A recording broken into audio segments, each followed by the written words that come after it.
Last time on Transformers, Optimus Prime sold his soul to the devil, better known to humanity as Michael Bay, in exchange for 3 hit movies, a shitload of cash, and a newfound popularity in the public eye.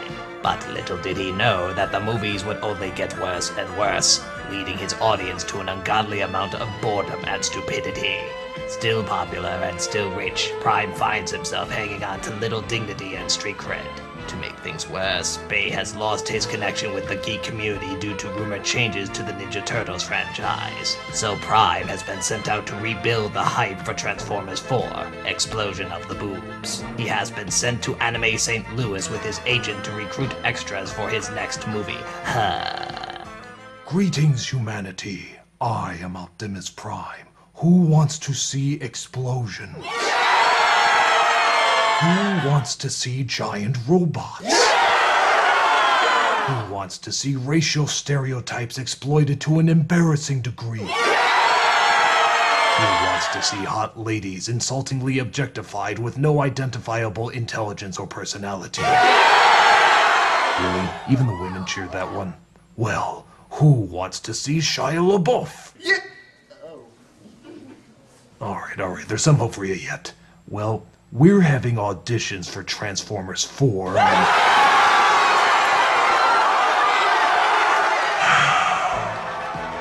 The auditions did not go well.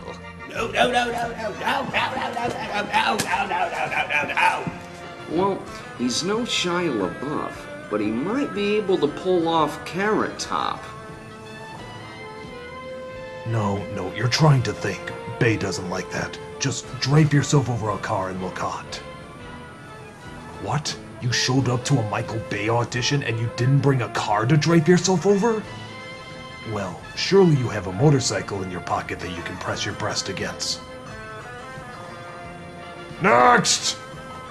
Alright, you're the sassy best friend.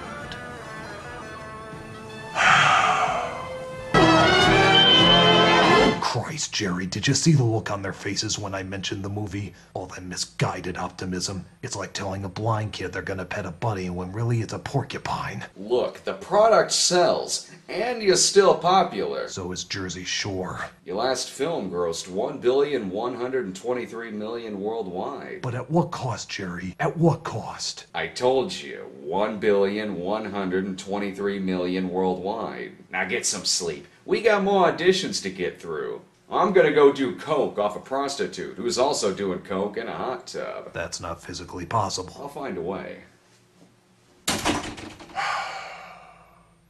It wasn't always like this. I used to have credibility, dignity, a hit show that brought joy to millions of children around the world, and not just horny, mentally castrated teenagers. These were the days of the original Transformer cartoon. Transformers, more than meets the eye. Oh, it was violent, and the writing wasn't exactly Shakespeare. But we had a connection to our young audience, an exciting connection that, while not deep or complex per se, supplied an onslaught of creativity, simple fun, and exciting adventure. You may mock its corniness at times, but I assure you, there is more here than Michael Bay has ever put in his perverted sequels. Don't believe me? Well then allow Optimus Prime to show you. The first episode, entitled More Than Meets the Eye, gave us the backstory on our proud history. On the planet Cybertron, intelligent robots that could think and feel inhabited the cities. They were called Autobots and Decepticons. But the brutal Decepticons were driven by a single goal: total domination. In hindsight, we probably should have seen that coming. I mean, they were called Decepticons. Kind of obvious. But we were declaring war at the time on the Trustworthians. That was probably stupid too. We see 2 Autobots, Wheeljack and Bumblebee, ride through a pretty deserted Cybertron until they come across the Decepticons. After them!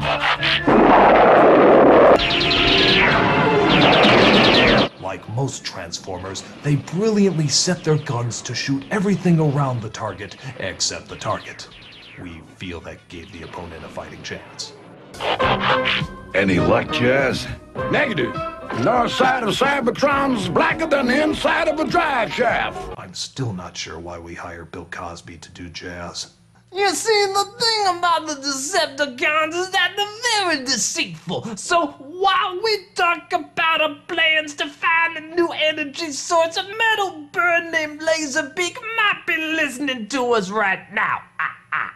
Sure enough, the Decepticons, led by Megatron, are given the information by Laserbeak and his master Soundwave. Autobots are set to launch Megatron. As are we. The Autobots would have lost eons ago if I'd been calling the shots. Starscream. Only a select few ever leave. My time will come, Megatron. Never! Prepare to blast off! Now you might be wondering why a guy who clearly just stated he's going to betray him would be allowed to be kept in. Because he makes great cookies. Starscream cookies are more than meets the icing! You're wrong, Starscream! I'm always wrong! So, while we proud Autobots try to leave Cybertron for a new energy source, the Decepticons attack, thus losing control, leading us to crash on the planet known as Earth. This doesn't put our incredible technologically advanced bodies out of commission for long. Just 4 million years. What do you want? Our boot-up system was Windows 7. I'm surprised we woke up this fast. The Decepticons woke first and tried to destroy our remains while looking for new sources of energy. They do this to still try and take control of Cybertron, which I'm sure is exactly the same right after we left. 4 million years? Nothing much happens in that time. But we escaped and spread out, thus locating the Decepticons trying to find a way to harness energy. I will plunder Earth and steal its precious resources. By leading us to this planet, the Autobots have sealed their own doom. Cliffjumper, what are you doing? I've got Megatron dead center in my viewfinder. It should be noted that the term dead center in my viewfinder is an Autobot phrase meaning slightly to the left, but I'm going to shoot anyway. We Autobots are proud of that phrase.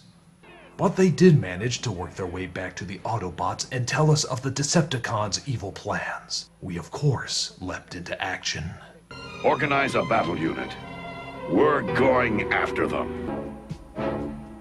Pow! Jailbreaker! Admit it, you could hear that sound effect for hours. If you could choose the sound of your orgasm, it would be that sound and you know it. Yes! Yes! Yes! Yes! Yes! Oh! Oh! Oh! Of course it is made better by the calling out of our awesome names. Jailbreaker! Wheeljack! Ironhide! Mirage! Sunstreaker! Sideswipe! Little known fact, here are some of the other kick-ass names that were not used for other Transformers. Cold Iron, Metal Stab, Violent Speed, Dick Thrust, Nut Jab, Jesus Punch, Bill, and Tit Tackler. I'm particularly sad that one didn't make it in.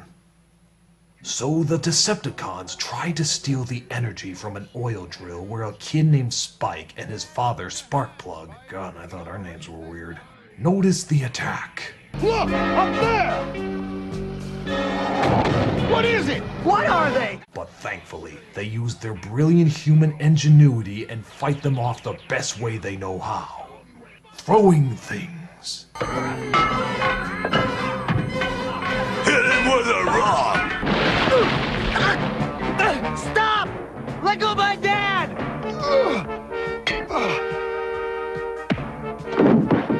Wow. I forgot how embarrassing that scene was for him. He gave you like a solid second look of shame and then swat you like a mosquito. Let go of my dad! Fuck you, asshole. I am now convinced that if Spike was an Autobot, his Transformer name would be Pussy Pillow. A name of great shame, to say the least. So we Autobots come in to save Sparkplug and Pussy Pillow when Megatron suddenly transforms into the Duck Hunt gun. Have a nice swim! Luckily, only 2 people were on that oil rig. Well, that's the story we're going with if we want continued children's programming syndication. And we saved them just in time for part 2 of the story arc.